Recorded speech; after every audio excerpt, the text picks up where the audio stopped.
Okay, this is the PowerPoint, so I'm going to do my best to try and read this to you. It is best to go on Blackboard and actually click on the links because some of these charts and stuff would take up a ton of paper. So, alphabet soup, finding immigration statistics, and I think that's statistics 1. I can't quite make out the thing because it's blue on black, but anyway, Homeland Security is a sprawling department that includes Customs and Border Protection, Border Patrol between ports of entry, apprehensions, Customs officers at ports of entry, and these are inadmissibles. Immigration and Customs Enforcement, Homeland Security Investigations, HSI, basically the cool stuff. Cyber crimes, human rights violation, human smuggling and trafficking, look on Pacer, financial crimes, money laundering, stolen antiques, and art. ICE enforcement and removal operations, ERO, oversees immigrant detention centers, including the nation's 3 family detention centers, mostly contracts with for-profit private companies such as the GEO Group and Core Civic, often partners with county jails and private detention, apprehend and process immigrants for removal proceedings. These are the statistics, by the way, on this. U.S. Custom and Immigration Services, Administration, Naturalization Services, and granting of temporary legal status. These are the asylum interviews and grants. This is an actual link straight to it. Citizenship applications, green card applications, DACA applications, marriage or finance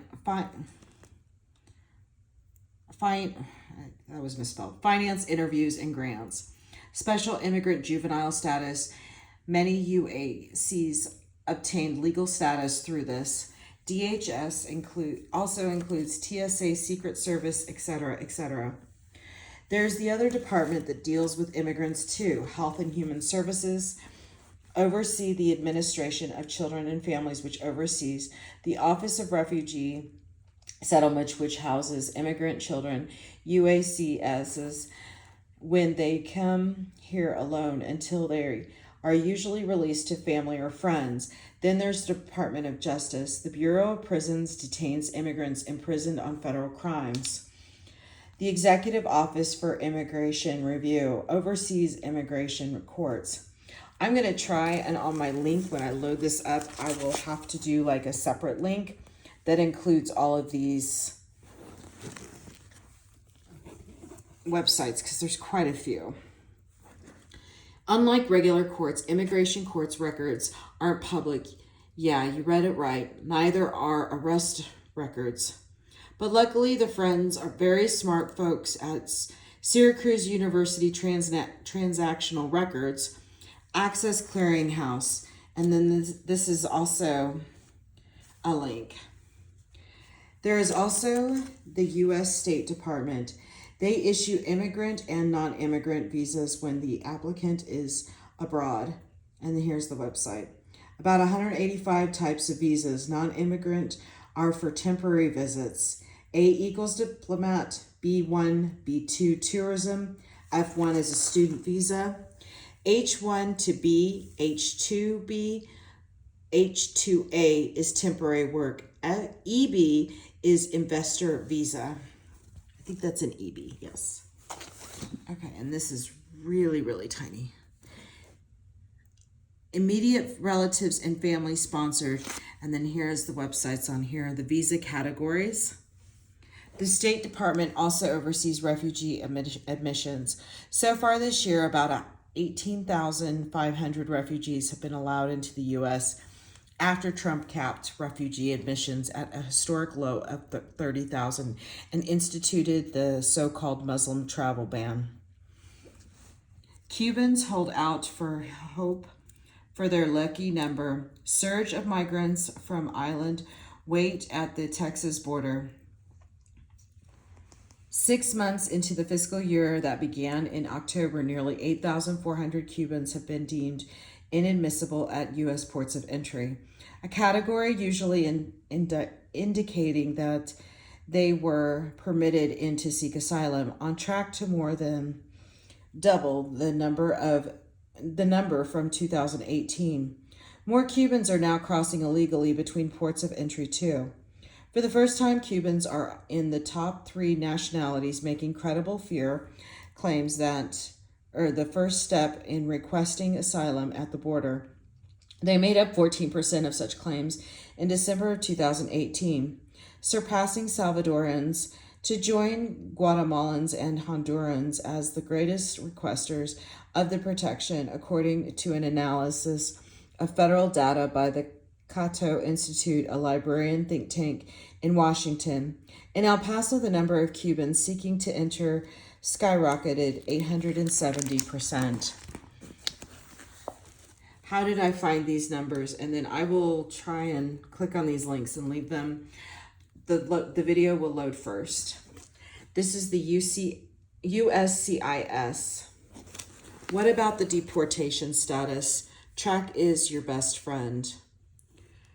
The crisis of child migrants at the border. U.S. Border Patrol agents have apprehended 56,278 unaccompanied minors this fiscal year, a 74% increase over the same time last year, and new government data obtained by the Washington Post showed that many of the 2,000 unaccompanied migrant children in overcrowded Border Patrol facilities had been there beyond legally allowed time limits, including some who are 12 or younger.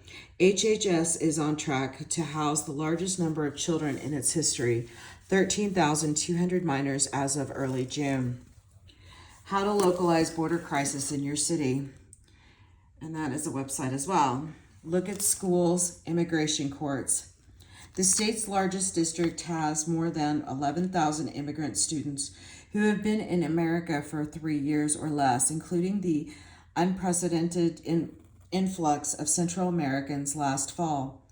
Far more students, roughly 64,500 or nearly 1/3 of the district's pupils, are designated English language learners, meaning they lack the proficiency to keep up with in regular classes.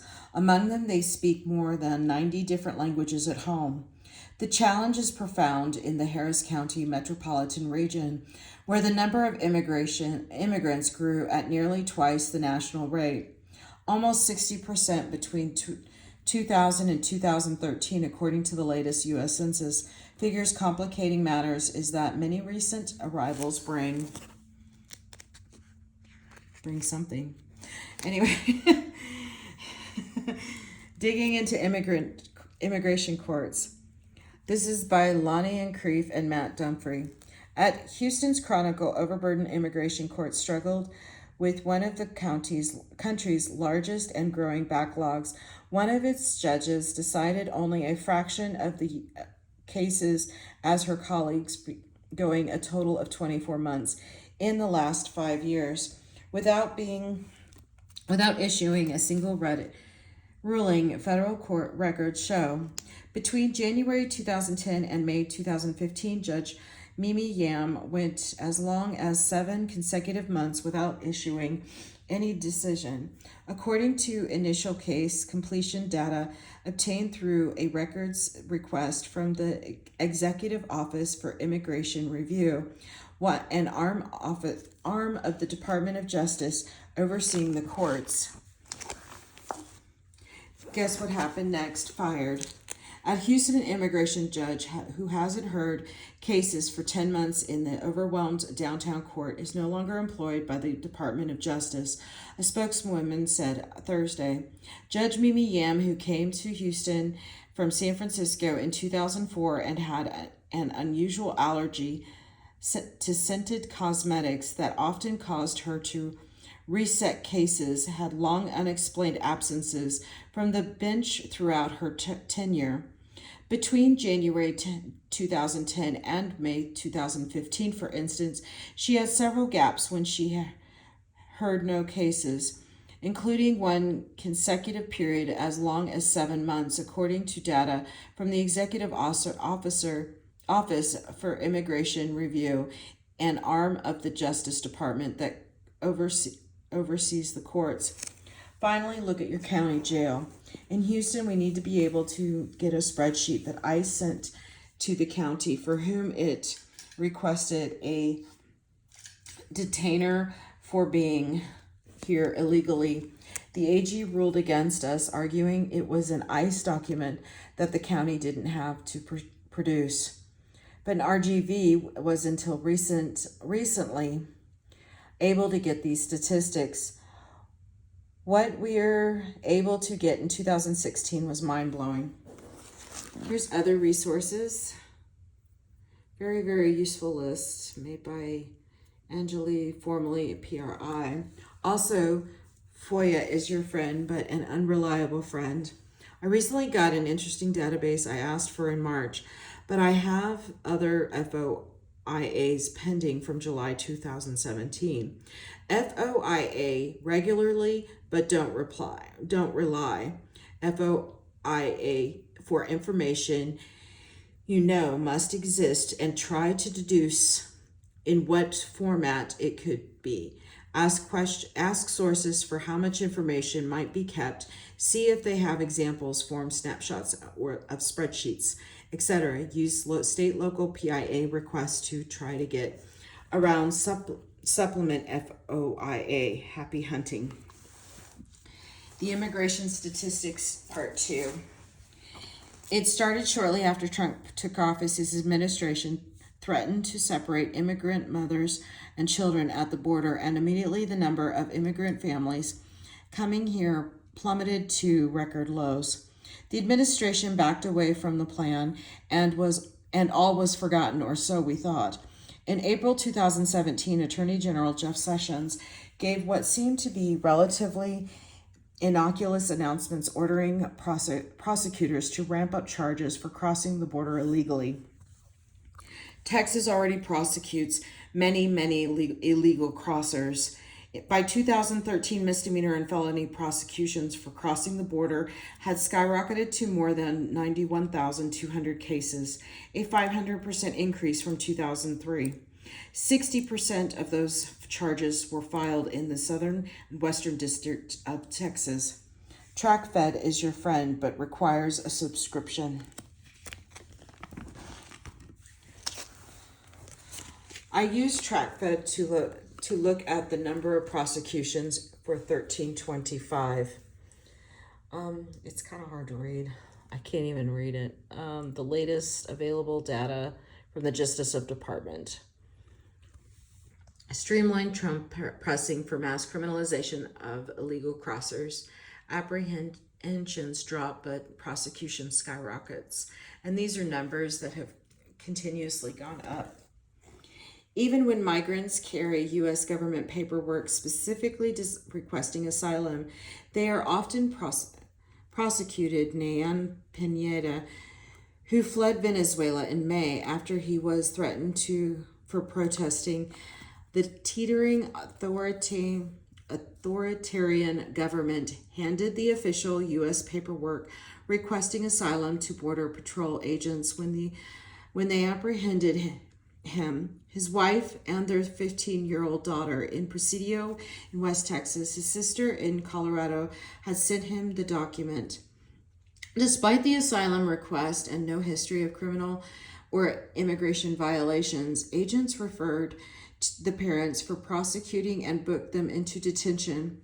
They sent the daughter to a federal foster care facility in El Paso, and she was eventually released to her aunt. The couple pleaded guilty to illegal entry, but in their case, they were spared immediate deportation, transferred instead to an immigration detention facility to try and make their case for asylum. Something nagged at me. Why had those asylum-seeking families been prosecuted and separated? I called advocates for immigrant children, and they said that rarely that had happened before. Only when the parent was considered a danger to the child, or if the parent had a serious criminal convictions or had illegally entered the country many times, not first-time offenders with no red flags. In some ways, it was the perfect scheme. Most of this process doesn't play out in public. No access to family CBP custody, brief access to 1 hour hearing in federal court for federal entry, have 5 minutes to speak with public defender.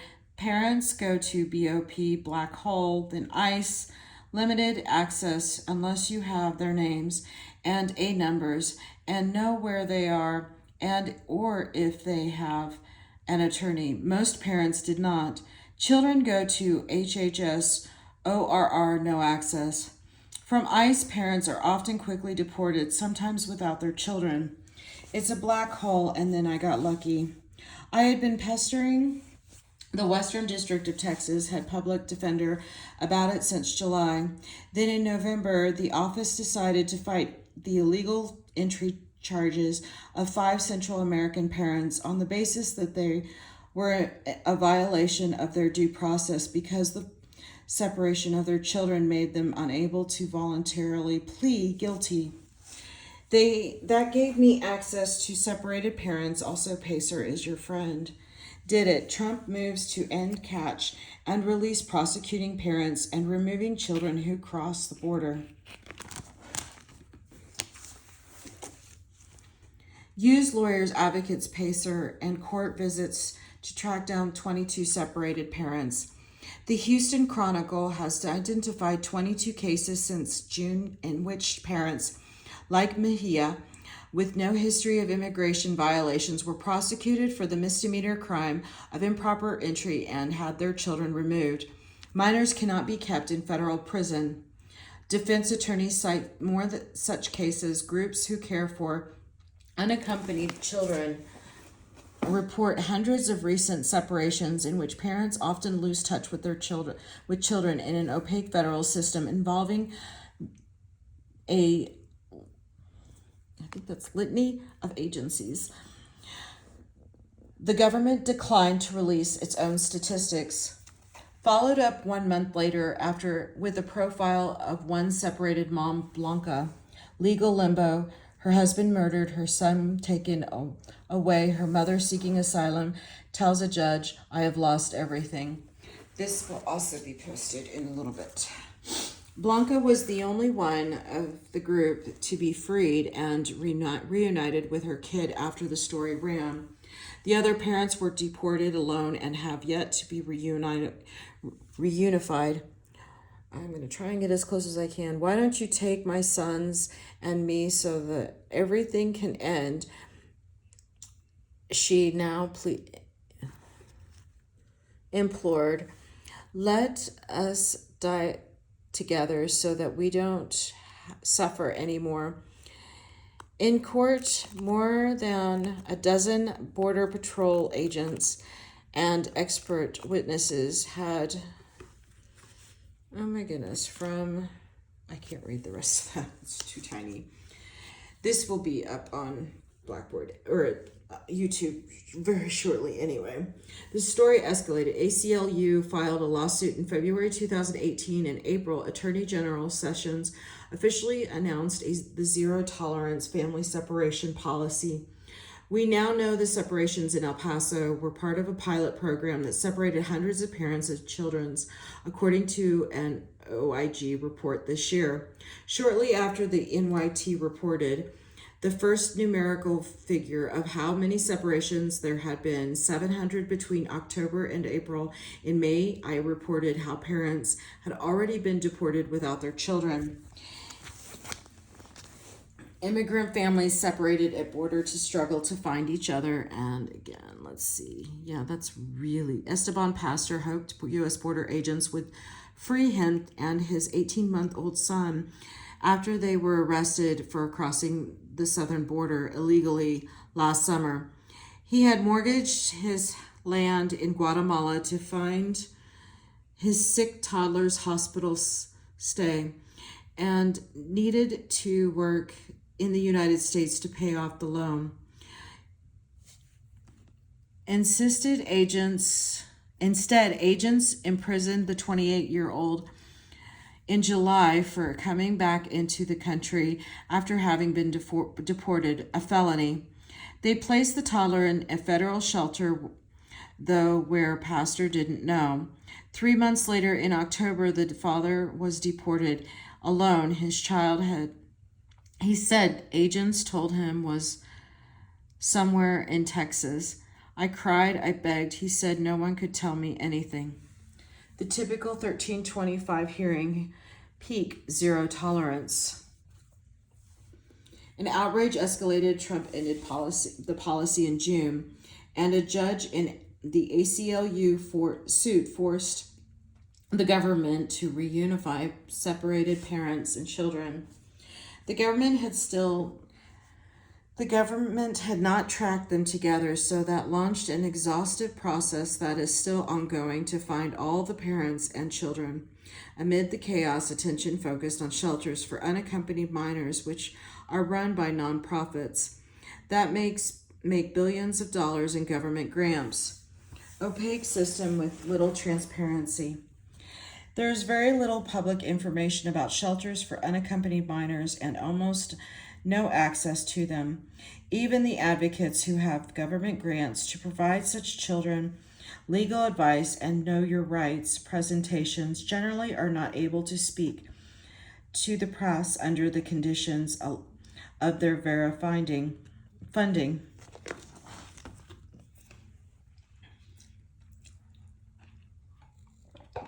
Excuse me. I'll try and scan these up and post these up tonight too, so maybe you can get a closer view of this. Shelters need to be licensed by the state so that it is another way to find out more about them. And then here is another website. In Texas, you can search individual shelters to see a history of violations reported to the state and request these reports. You can also request applications for licensing. This is how we are able to confirm Southwest Key was trying to open another shelter for tender age migrant children in Houston at the height of family separation. Southwest Key Programs, a Texas nonprofit that has a lucrative contract with the federal government to care for thousands of unaccompanied immigrant children, confirmed Friday it has signed a lease with the owner of the warehouse at the 419 Emancipation Avenue. No dividious vigil becomes protest as outrage grows over separation families at U.S. border. Its application with the state requests a general residential operating license to hold up to 240 children between the ages of 0 to 17. Several stakeholders who work with the immigrant minors said they have been told the facility would largely serve tender age, who are younger than 12, as well as pregnant and nursing teenagers. In Texas, the state requests a monthly audit of ORR shelters population and the variances they asked for in order to exceed capacity. That can be faster than getting ORR population counts. ORR also doesn't break up population per facility. Nonprofits like Southwest Key also file 990s every year. That can be really useful to see how much they paid themselves, how they reported spending their money. Typically used GuideStar for this, but ProPublica launched a very cool nonprofit explorer. We can see that Juan Sanchez, who stepped down earlier this year after the NYT wrote a series of stories on shady business practices, was paid about $1.5 million in 2017, and his wife was paid around $500,000. A nice gig if you can get it. Public companies file 10K reports to the SEC. You can find out more information about immigrant detention facilities, including their capacity, which for a while ICE was not releasing. But never forget, humans are your greatest resource. Show up to immigration court often. Speak to lawyers. Know the advocates in your area. So much important stuff to cover. Good luck. And that is the end of the PowerPoint. So I will also post this on Blackboard. Thank you.